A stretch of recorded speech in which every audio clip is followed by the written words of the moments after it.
ಪ್ರೀತಿಯ ವೀಕ್ಷಕರೇ ನಮಸ್ಕಾರ. ಜ್ಞಾನಮೇ ಜ್ಯೋತಿ ಚಾನಲ್ಗೆ ತಮಗೆಲ್ಲರಿಗೂ ಸ್ವಾಗತ. ಕುಂಭಮೇಳವು ಹಿಂದೂ ಧರ್ಮದ ಮತ್ತು ವಿಶ್ವದ ಅತಿ ದೊಡ್ಡ ಧಾರ್ಮಿಕ ಉತ್ಸವಗಳಲ್ಲಿ ಒಂದಾಗಿದೆ. ಇಲ್ಲಿ ಈಗ ನಾವು ಹೇಳ ಹೊರಟಿರುವುದು ಕೆಲವೊಂದು ಪ್ರಚಾರಕ್ಕಾಗಿ ನಡೆಯುವ ಘಟನೆಗಳು ಇನ್ನೊಬ್ಬರ ಜೀವನದ ಮೇಲೆ ಹೇಗೆ ಪರಿಣಾಮವನ್ನು ಬೀರುತ್ತದೆ ಎನ್ನುವುದನ್ನು ಈ ಯುವತಿಯ ಜೀವನದ ಮೇಲೆ ಆದ ಪರಿಣಾಮದಿಂದ ನಾವು ತಿಳಿದುಕೊಳ್ಳಬೇಕು.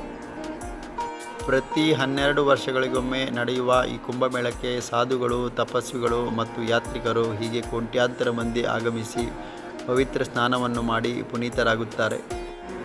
ಅಂತೆಯೇ ಈ ಬಾರಿ ಪ್ರಯಾಗ್ರಾಜ್ನಲ್ಲೂ ಕೂಡ ಕುಂಭಮೇಳವು ಬಹಳ ಅದ್ದೂರಿಯಿಂದ ನಡೆಯುತ್ತಿದ್ದು ಲಕ್ಷಾಂತರ ಮಂದಿ ಆಗಮಿಸಿ ಪವಿತ್ರ ಸ್ನಾನವನ್ನು ಮಾಡಿ ಪುನೀತರಾಗುತ್ತಿದ್ದಾರೆ.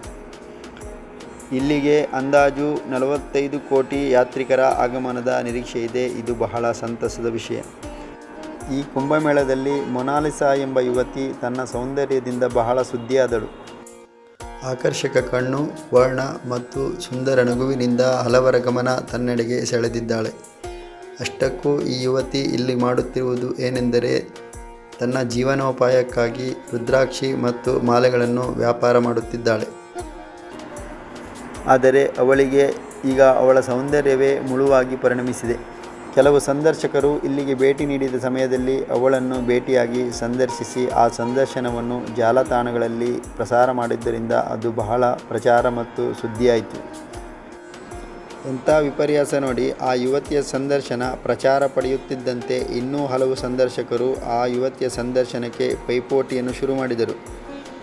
ಇಲ್ಲಿಂದ ಆ ಯುವತಿಯ ಸಂಕಷ್ಟ ಪ್ರಾರಂಭವಾಯಿತು. ಇವರ ಸಂದರ್ಶನದ ಪೈಪೋಟಿಯಿಂದ ಬೇಸತ್ತ ಆ ಯುವತಿ ಆ ಸ್ಥಳವನ್ನೇ ಖಾಲಿ ಮಾಡಬೇಕಾಗಿ ಬಂತು. ಒಂದು ವಿಷಯ ಸುದ್ದಿಯಲ್ಲಿದೆ ಎಂದ ಮಾತ್ರಕ್ಕೆ ಎಲ್ಲರೂ ಅದೇ ವಿಷಯದ ಹಿಂದೆ ಬಿದ್ದು ಎದುರಿನವರ ಸ್ಥಿತಿಗತಿಗಳನ್ನೇ ಅರ್ಥ ಮಾಡಿಕೊಳ್ಳದಿರುವುದು ಒಂದು ವಿಪರ್ಯಾಸವೇ ಸರಿ. ಈಕೆಯೊಂದಿಗೂ ಆಗಿರುವುದು ಅದೇ. ಅವಳು ಚರ್ಚೆಯಲ್ಲಿದ್ದಾಳೆ ಎನ್ನುವ ಕಾರಣಕ್ಕೆ ಸಂದರ್ಶಕರ ಪೈಪೋಟಿಯು ಅವಳು ತನ್ನ ಸ್ಥಳವನ್ನೇ ಖಾಲಿ ಮಾಡಬೇಕಾಗಿ ಬಂದಿದೆ. ಅವಳಿಗೆ ಇಂದು ಅವಳ ಸೌಂದರ್ಯವೇ ಮುಳುವಾಗಿ ಪರಿಣಮಿಸಿದಂತಿದೆ. ಇನ್ನಾದರೂ ಜನ ಆಕೆಯನ್ನು ಆಕೆಯ ಪಾಡಿಗೆ ಬಿಟ್ಟರೆ ಆಕೆಯು ತನ್ನ ಜೀವನೋಪಾಯದ ವ್ಯವಹಾರವನ್ನು ಮಾಡಿಕೊಂಡು ನೆಮ್ಮದಿಯಿಂದ ಬದುಕಬಹುದೇನೋ. ಸಮಾಜದ ಹಿತದೃಷ್ಟಿಯಿಂದ ನಮ್ಮ ಒಂದು ಕಿರುದೃಷ್ಟಿಯ ಸಣ್ಣ ಪ್ರಯತ್ನ. ಇದುವರೆಗೆ ಈ ಚಾನಲ್ ಸಬ್ಸ್ಕ್ರೈಬ್ ಮಾಡದಿದ್ದಲ್ಲಿ ಕೆಳಗೆ ಕೊಟ್ಟಿರುವ ಸಬ್ಸ್ಕ್ರೈಬ್ ಬಟನನ್ನು ಒತ್ತಿ ಸಬ್ಸ್ಕ್ರೈಬ್ ಮಾಡಿ, ಬೆಲ್ ಐಕಾನನ್ನು ಒತ್ತಿ ಆಲ್ ಸೆಲೆಕ್ಟ್ ಮಾಡಿ, ಸಾಧ್ಯವಾದಷ್ಟು ಶೇರ್ ಮಾಡಿ, ಲೈಕ್ ಮಾಡುವ ಮೂಲಕ ಚಾನಲ್ಗೆ ಬೆಂಬಲವನ್ನು ನೀಡಿ. ಸರ್ವರು ಸಂತೋಷದಿಂದ ನಗುತ್ತಾ ನಗಿಸುತ್ತಾ ಆರೋಗ್ಯದಿಂದಿರಿ. ಸರ್ವರಿಗೂ ಶುಭವಾಗಲಿ. ಜೈ ಹಿಂದ್.